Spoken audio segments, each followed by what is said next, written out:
Photo editing এখন একটা আর্টে পরিণত হয়েছে। ডিএসএলআর দিয়ে ছবি তুলে সুন্দর করে এডিট করে তা ফেসবুক বা ইনস্টাগ্রামে আপলোড করা অনেকের ডেইলি রুটিন।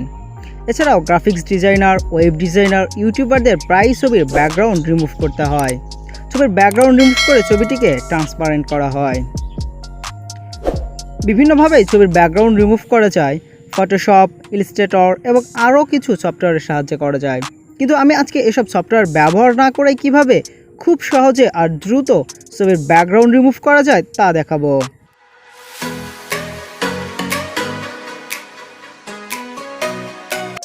আসসালামু আলাইকুম গাইজ, আপনারা দেখছেন এনএস টেক টিউন। আমি নাজমুল সাগর আছি আপনাদের সাথে। আগেই বলেছি কোনো সফটওয়্যার ব্যবহার না করে ছবির ব্যাকগ্রাউন্ড রিমুভ করব। তাহলে আপনারা নিশ্চয়ই বুঝে গেছেন কীভাবে ছবির ব্যাকগ্রাউন্ড রিমুভ করব। হ্যাঁ, একটি ওয়েবসাইটের মাধ্যমে ছবির ব্যাকগ্রাউন্ড রিমুভ করব। এর জন্য আপনার প্রিয় ব্রাউজারটিকে ওপেন করুন। এবার সার্চ বারে গিয়ে টাইপ করুন remove.bg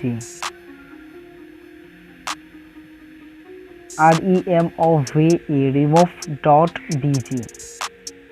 সেটি ওপেন হওয়ার পরে এরকম ইন্টারফেস দেখতে পারবেন। এবার আপলোড ইমেজে ক্লিক করে এবার আপনার ছবিটিকে সিলেক্ট করে দিন। গুগল ক্যাপচাটিকে পূরণ করে দিন।